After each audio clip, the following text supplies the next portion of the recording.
हामी गणतन्त्रवादी मूलतः यो मुलुकको परिवर्तनको लागि, सामाजिक रूपान्तरणको लागि, व्यवस्था परिवर्तन सँगसँगै नेपाली जनताहरूको अवस्थामा परिवर्तन ल्याउनका लागि आम रूपमा नेपाली जनताहरूलाई सुसूचित गर्दै तिनै नेपाली जनताहरूलाई साथमा लिएर हरेक पटक आन्दोलनको अगुवाई गरेको, क्रान्तिमा सामेल हुँदै नेतृत्व गर्ने पार्टी कम्युनिस्ट पार्टी, त्यसको नेतृत्व गर्ने हामी नेता कार्यकर्ता र त्यही नेता कार्यकर्ताले निर्माण गरेको पार्टी नेकपा एमाले अहिले पनि सबैभन्दा तेजिलो, सबैभन्दा क्रान्तिकारी र सबैभन्दा धारिलो राजनीतिक पार्टीको रूपमा रहेको कुरा यहाँहरू सबैलाई जगजाहेर नै छ।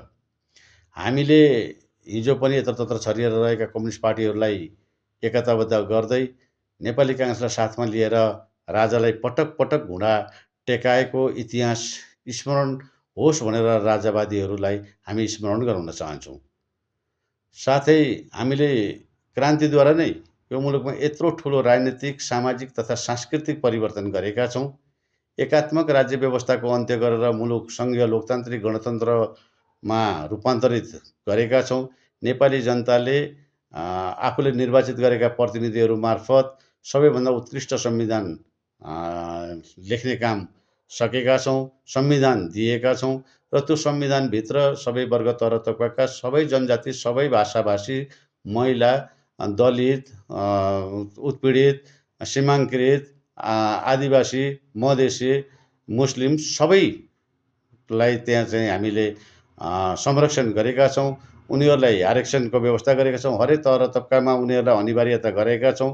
राज्यका हरेक संरचनाहरूमा चाहिँ सामेल गराएका छौँ र उनीहरूलाई प्रतिनिधित्व गराएर यो गणतन्त्र सबैभन्दा उत्कृष्ट बनाउने अभियानमा लागिरहेकै बखत अहिले केही भुरे टाकुरे सानातिना मसिना राजनीतिक पार्टीहरू अहिले लोप हुने अवस्थामा छन्, अस्तित्वविहीन हुने अवस्थामा छन् र अस्तित्वको लडाइँ लड्नका लागि राजा ज्ञानेन्द्रलाई मोहरा बनाएर राजा ज्ञानेन्द्रको चाहिँ पूर्व पश्चिम भ्रमण गराएर अनि राजा आऊ देश बचाऊ भन्ने चाहिँ नारा लगाएर यो आफ्नो अस्तित्व रक्षाका निम्ति र आफू हाइलाइट आउनका लागि यो गरेको एउटा प्रोपागेन्डा हो। यो नितान्त राजालाई पनि आफैलाई थाहा छ।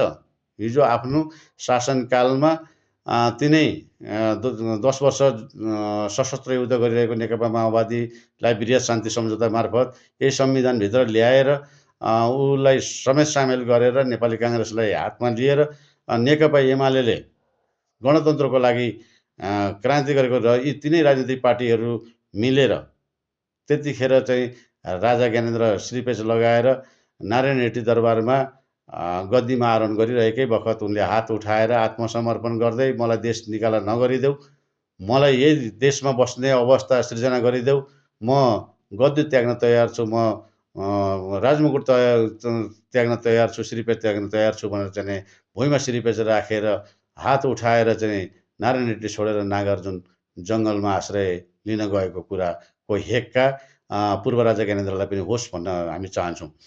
यो उहाँले कुनै रहरमा अथवा कुनै लहडमा कुनै माया दयाले श्रीपेच खोलेर गद्दी छोडेर चाहिँ हामीलाई समर्पण गरेको होइन। उनले यहाँ देशमा बस्न सकिँदैन कि भनेर डरले काप्दै उनीले चाहिँ आश्रय लिएका हुन्। अहिले उनी पनि आफू विश्वस्त छैनन्। उनलाई थाहा छ मलाई चाहिँ गणतन्त्रवादीहरू एक ठाउँमा उभिए भने फेरि पनि कठालामा समातेर म भित्र गद्दी आरोहणै गरेर बसेको भए पनि मलाई निकालेर बाहिर फ्याल्न सक्छन् भन्ने कुराको हेक्का राम्रोसँगले छ। त्यही भएर अस्ति पोखराबाट काठमाडौँ आइरहँदा त्यत्रो ठुलो विशाल जुलुस निकालिरहँदाखेरि पनि नारायण रेड्डीतर्फ उनका खुट्टा लम्किएनन्। उनको वासस्थानतर्फ, उनको गन्तव्यतर्फ उनी गए। किन गए यो कुराबाट पनि हामी केही कुरा बुझ्न सक्छौँ भनेदेखि उनको भित्र तागत, उनको लुर त्यति दर्बिलो छैन भन्ने कुरा हामीलाई राम्रो थाहा छ। र यो जिस्काउने काम नगरे हुन्छ, किनभने हामी त क्रान्ति गरेर यो मुलुकमा यति ठुलो परिवर्तन गरेका हौँ। 240 वर्षको त्यो राज संस्थाको इतिहास नामेट गरेर आएका राजनीतिक पार्टीहरू अहिले पनि क्रियाशील छन्, सक्षम छन्, योग्य छन्। त्यसकारण त्यो नाङ्लो ठटाएर हात्ती तर्साउने काम किमार्थ न उनीहरूलाई छ न उनीहरूलाई बोक्ने राजनीतिक पार्टीहरूलाई। त्यो जुलुसमा कसैको फोटो लिएर प्रदर्शन गरियो, त्यो फोटोवालाले पनि त्यो समर्थन दिएको छैन भन्ने कुरा उनीहरूलाई राम्रो थाहा छ। ती डाक्टर आदित्यनाथले तिमीहरू चाहिँ नि आऊ गणतन्त्र मास र राजतन्त्र ल्याऊ भनेका छैनन् र न त मोदीले नै। यो बेकारको वाहियात कुरा हो। यो खालि चाहिँ नि त्यो ज्ञानेन्द्रलाई पनि आँट छैन। तर के छ त भन्दाखेरि यी साना राजनीतिक पार्टीहरू साँच्चै नै समस्यामा परेका छन्। यिनीहरूको अस्तित्व नामेट हुनेवाला छ र यो अस्तित्व जोगाउनका लागि यिनीहरूले यो एउटा प्रोपगन्डा मचाएको मात्रै हो। यो स्यालहुइया हो। यसबाट कुनै त्रसित हुनुपर्ने अथवा यसमा कुनै डिबेट गर्नुपर्ने विषय पनि होइन। यो खालि हाम्रो नेपाली समाजमा उशृङ्खलता ल्याउने, नेताहरूलाई नङ्ग्याउने, राजनीतिक दलहरूलाई चाहिँ नि लाञ्छना लगाउने, कहिले कम्बोडियामा पैसा राखेको छ भन्ने, कहिले चाहिँ नि भ्यू टावर बनाएर त्यहाँ चाहिँ नि 2टा चाहिँ हस्पिटल बनाइदिएको भए हुन्थ्यो भनेको छ।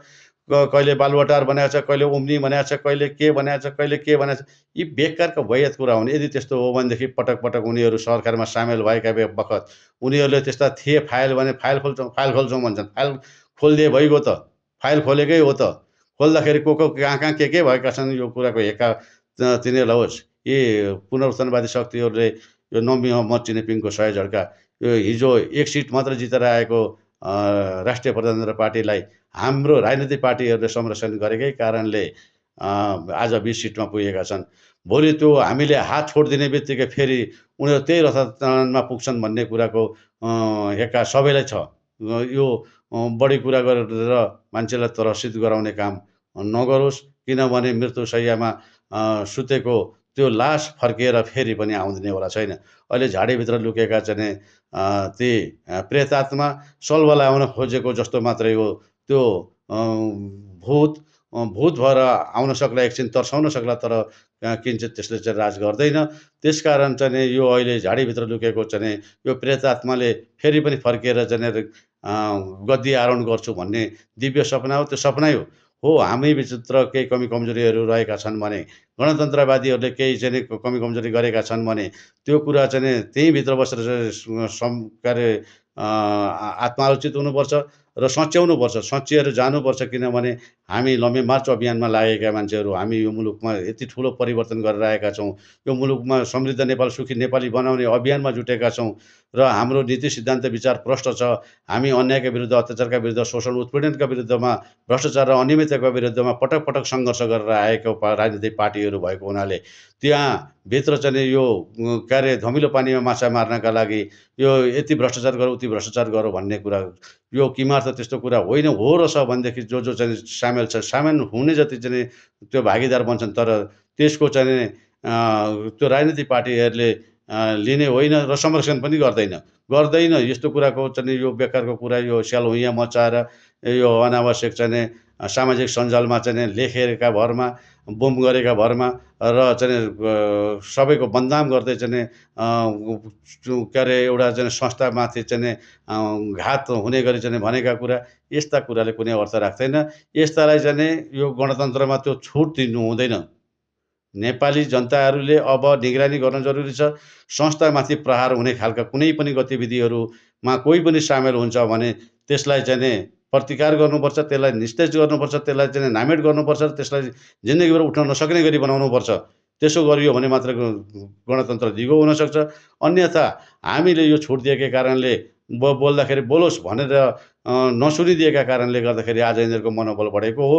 यिनीहरूको मनोबल गिराउनका लागि चाहिँ गणतन्त्रमा धेरै उपायहरू छन्। ती उपायहरू अवलम्बन अब नेताले गर्न ढिलो भइसकेको छ। सबै गणतन्त्रवादीहरू एक ठाउँमा उभिएर यसको प्रतिकारका निमित्त लाग्नका लागि सबैको चाहिँ ध्यान आकृष्ट होस् र त्यही मानेमा सबै नेता, कार्यकर्ता, शुभचिन्तक, समर्थकहरू पनि त्यो अभियानमा चाहिँ सामेल भएर प्रतिकार गर्नका लागि सबै तयार रहनुपर्छ र यस्ता उशृङ्खल खालका गतिविधिमा सामेल हुने जो कोहीलाई पनि कानुनी कारबाही गर्नुपर्छ।